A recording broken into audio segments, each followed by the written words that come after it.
The day my husband fired me in front of the entire company, he was smiling. Not the nervous, apologetic kind of smile you'd expect from someone doing something terrible. A real smile.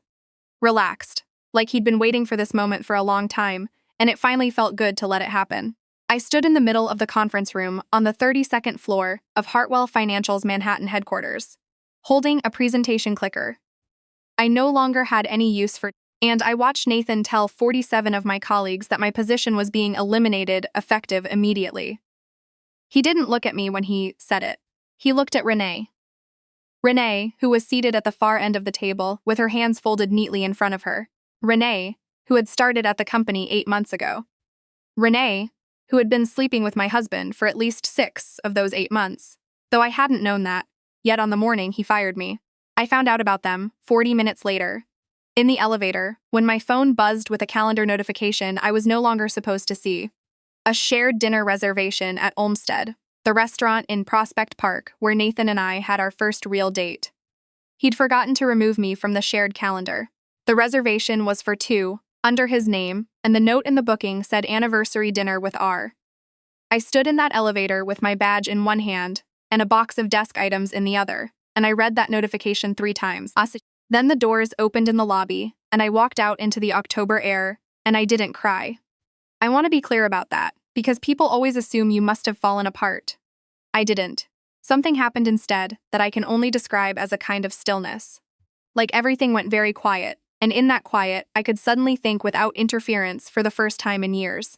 I flagged down a cab, gave the driver an address on the Upper East Side, and called my father. He picked up on the second ring, the way he always does. "Dad," I said, "I need to tell you something." There was a pause. My father, Gerald Whitmore, does not panic. He never has. He's spent 40 years building Whitmore Capital into one of the largest private equity firms in the country, and in that time, he has learned how to absorb information without reacting to it prematurely. He waited for me to speak. "Nathan let me go today, and I think he's been seeing someone at the company." Another pause, shorter this time. "Come to the office," he said.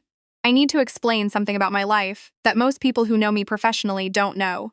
I have worked at Hartwell Financial for 6 years as a senior analyst under my mother's maiden name, Calloway. Vivian Calloway. Not Vivian Whitmore. I made that choice when I was 24, fresh out of Columbia, because I wanted to build something on my own terms. I didn't want colleagues wondering whether my competence was real or whether it was purchased. I didn't want my father's name opening doors for me that my own work hadn't unlocked. Nathan knew. He'd known since our 3rd date.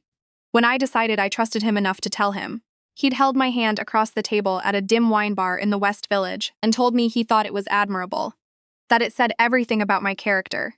He said he loved that about me. He said a lot of things. We met at a mutual friend's rooftop party in the summer, 6 years ago. He was the CFO of a mid-sized investment firm then, sharp and funny, and exactly the kind of man I thought I wanted. We dated for 2 years, got engaged, and got married at a small ceremony at my uncle's property in Connecticut. My father walked me down the aisle. Nathan's mother, Sylvia, spent most of the reception loudly comparing the venue to the Berkshire estate where she'd wanted us to hold the wedding instead. I had convinced myself that Sylvia's behavior was manageable, that Nathan's occasional coldness was just stress, that the growing distance between us was something every marriage went through, and that we would find our way back. I had spent 4 years making that argument to myself, with increasing effort, and it had taken Nathan firing me in a conference room in front of our colleagues for the argument to finally collapse. My father's office occupies the top 2 floors of a building on East 57th Street that Whitmore Capital has owned outright since 1998. When I arrived, his assistant, Patricia, who has known me since I was 11 years old, stood up and hugged me without saying anything. That was when I came the closest to crying. I pressed it down. My father was standing at the window when I walked in. He turned around, looked at me for a long moment, and then said, "Sit down and tell me everything." So I did. I told him about Nathan, about Renee, about the calendar notification, about the 6 years I had spent as Vivian Calloway, building a reputation at a firm where my husband had just used his position as the newly appointed CEO to remove me. Nathan had been promoted 3 months earlier, which I had celebrated genuinely, because I still believed, in the way that people believe things they badly want to be true, that we were a team. My father listened without interrupting. When I finished, he was quiet for a moment. Are you hurt? He asked. Yes, I said, but not the way I expected to be. He nodded slowly. What do you want to do? And that was the question that changed everything. Not are you okay or what happened or I'm so sorry.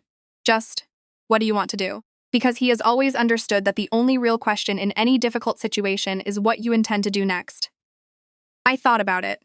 I thought about Nathan's smile in the conference room, about Renee's folded hands, about Sylvia at my wedding comparing the venue to somewhere better, about 4 years of making excuses for a marriage that had quietly become something I didn't recognize. Sosting, I want to build something, I said. And I want him to watch. My father leaned back in his chair and looked at me the way he used to when I was 16, and had just solved a problem he'd set for me. A look I can only describe as satisfaction. All right, he said, then let's talk. I filed for divorce the following week through an attorney my father recommended, a woman named Patricia Osei, who is, by general consensus, the most meticulous and methodical divorce attorney in New York City. Nathan was served at his office on a Tuesday morning.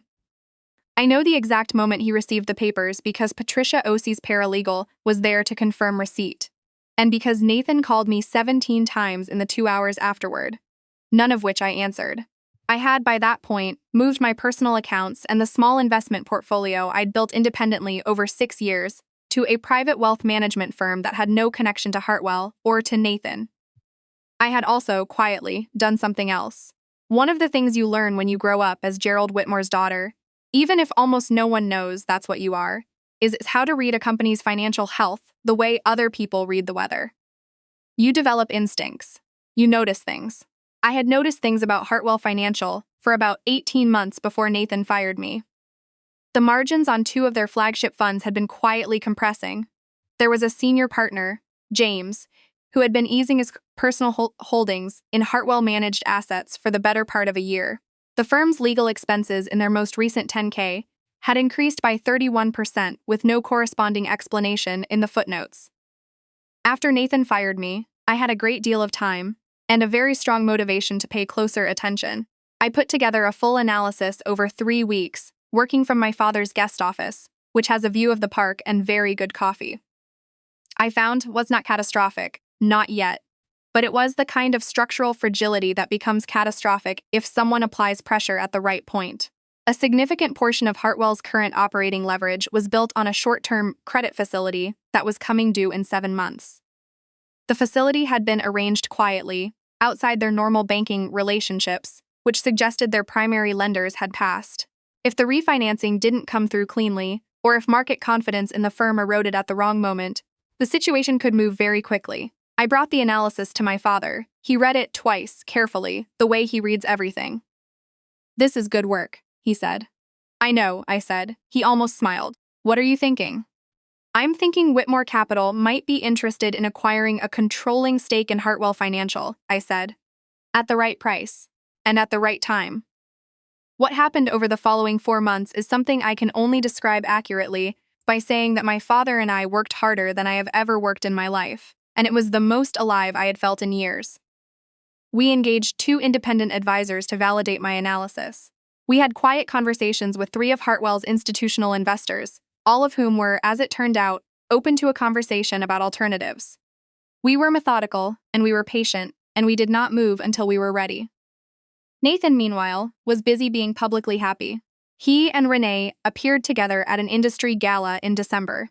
I know because a former colleague sent me a photo without comment. They looked polished and pleased with themselves, the way people do when they believe the hardest husk part is already over. He also, through his attorney, began contesting aspects of our divorce settlement in ways that suggested he had underestimated Patricia Osei significantly. She has a gift for making opposing counsel realize their errors slowly, which is more effective and considerably more satisfying than making them realize it quickly. I ran into Sylvia once, in February, at a restaurant in the West Village. She was with 2 women I didn't know. She saw me across the room and made a point of not acknowledging me, which was fine. I was having dinner with my college roommate, and I had ordered the duck, and it was very good. The acquisition closed on a Thursday in March. My father had structured it carefully. Whitmore Capital, through a holding entity, acquired just over 51% of Hartwell Financial from its institutional investors at a price that reflected the actual risk profile of the firm's near-term credit exposure, rather than the price Nathan and his board had been comfortable assuming they could sustain. The deal was legal, thorough, and had been in motion for long enough that by the time Nathan's board fully understood what was happening, it was already complete. I was not in the room when Nathan was informed. I didn't need to be. What I know is that he called me that afternoon. I was in my car, on the way to meet my father for dinner at a quiet Italian place on the Upper East Side where he's had the same table for 15 years. Nathan's name appeared on my phone screen, and I looked at it for a moment, and then I set the phone face down on the passenger seat and told the driver to continue. He left a voicemail. I listened to it once, later that night, sitting on the balcony of the apartment I'd rented in Midtown after leaving the house we'd shared in Park Slope. The apartment has a good view, and I like it better than the house, which had never really felt like mine. The voicemail was 4 minutes and 20 seconds long. Nathan's voice had the quality of someone who has recently been surprised by something they probably should have seen coming. He said my name several times. He said he hadn't known about my father, which was true, and which was also, I thought, not really the point. He said we should talk. I deleted it and went to bed. The divorce was finalized in April. Patricia Osi described the final settlement as appropriate, which from her is the equivalent of a standing ovation. I received a fair division of the marital assets, which had turned out to be somewhat more complicated for Nathan than he had anticipated.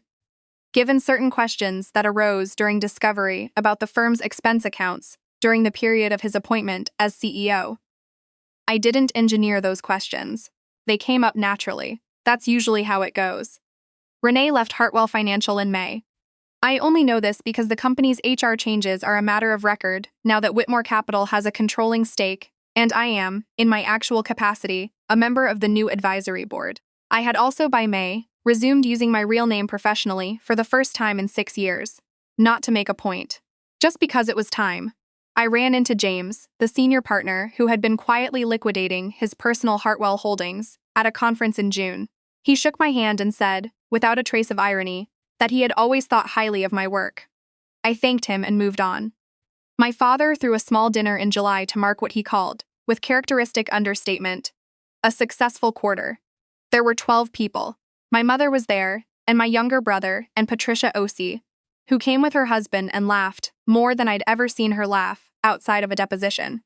My father gave a very short toast, in which he said that the best investments are the ones that begin with clarity of purpose. He was looking at me when he said it.